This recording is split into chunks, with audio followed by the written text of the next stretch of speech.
So we've talked about why epidemiology is so important, but today we're really getting into the how. I mean, how do public health officials actually track a disease? How do they know if an outbreak is getting worse or if all our hard work to stop it is actually paying off? Well, the answer is in the fundamental language of public health, measures of disease frequency. Let's get into it. Just think about that for a second. When you're dealing with a virus or even a chronic condition that's spread across an entire city, you can't just look around and see what's going on, right? You're essentially fighting an enemy that's invisible to the naked eye. So how do you make it visible? How do you take all that chaos and turn it into something clear you can actually fight? And this quote right here, it just hits the nail on the head. Without numbers, a health official is basically guessing whether things are getting better or worse.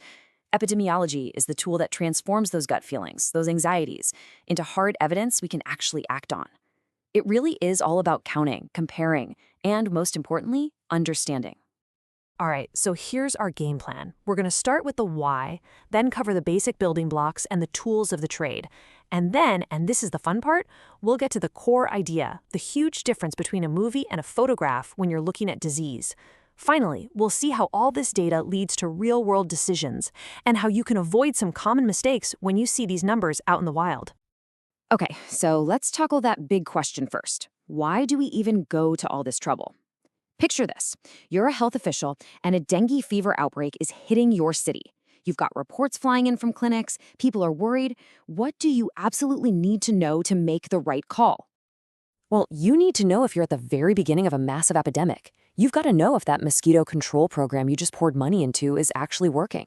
You need to see if your city is doing better or, worse than the city next door. And maybe most crucially, you have to figure out who is getting sick the most so you can rush resources right where they're needed. See, measuring disease isn't just about counting heads. It's literally like taking the pulse of an entire population.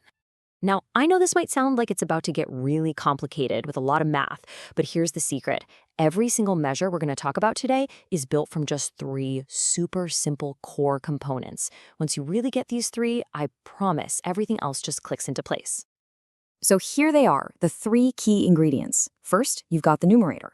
Pretty simple, it's how many people are sick. Second, the denominator, who are we talking about?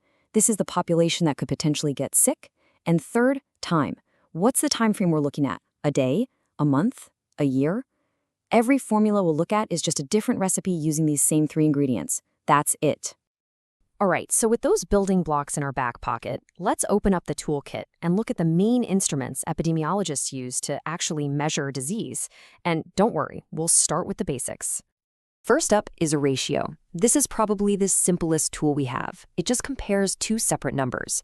So, for example, if a hospital has 200 male births and 100 female births, we say the ratio is 2-to-1. It's just a straightforward comparison between 2 totally distinct groups. Easy enough, right? Next up, we have a proportion. Now, the key difference here, and this is important, is that the numerator is part of the denominator. We're not comparing 2 separate groups anymore. We're measuring what fraction of a single group is affected. This is what helps us answer that really basic question, how common is this thing anyway? So, let's say 50 people in a village of 1,000 have diabetes. The proportion is simply 50 divided by 1,000, which is 5%. And bam, that one number instantly gives you a clear picture of the disease's burden on that community. Now, we're going to build on that idea. A rate is basically a special kind of proportion, but we add one absolutely critical ingredient, time. By adding time into the mix, we're not just talking about how many people are sick anymore, we're talking about how fast new people are getting sick. A rate measures speed, it measures dynamics, it measures momentum. Okay. Now let's see how all of this builds up to the 2 most important, most fundamental measures in all of epidemiology, incidence and prevalence. And to understand them, all you need is a really simple but incredibly powerful analogy, a movie versus a photograph. This right here is the key insight. Incidence is the movie. It tracks the story of a disease as it unfolds, counting only the brand new cases that pop up over a period of time. It tells you about your risk of getting sick. On the other hand, prevalence is the photograph. It's just a snapshot, a freeze frame, counting everyone who has the disease, old cases and new cases, at one specific moment. It tells you how widespread the disease is right now. Let's make this real. Say 100 people in a town of 10,000 get COVID-19 in the month of January. The incidence rate would be 10 new cases per 1,000 people for that month. See, that's the movie. It tells you how fast the virus is spreading and what your immediate risk of catching it looks like. Now for the photograph prevalence. On January 1st, if we take a snapshot and find 500 people in that same town have hypertension, the prevalence is 5%. It doesn't tell us when they got it, just that right now, this is the total burden on the community. This is the number you'd need for planning things, like how many clinics or how much medication you're going to need. Now, beyond those big two, there are a few other specialized rates. The attack rate is what we use for sudden, short outbreaks. Think food poisoning after a wedding. The mortality rate tracks deaths across the entire population. And then there's the crucial case fatality rate, or CFR, which tells us how deadly a disease is by measuring deaths only among the people who are actually diagnosed with it. So you can see these aren't just numbers for a textbook. They're not academic exercises. These numbers are the bridge that takes us from raw data to life-saving decisions. This is the evidence that drives public health action all over the world every single day. You see a high prevalence of diabetes? That number tells the government it's time to fund new prevention programs. Is the maternal mortality rate going down? Great.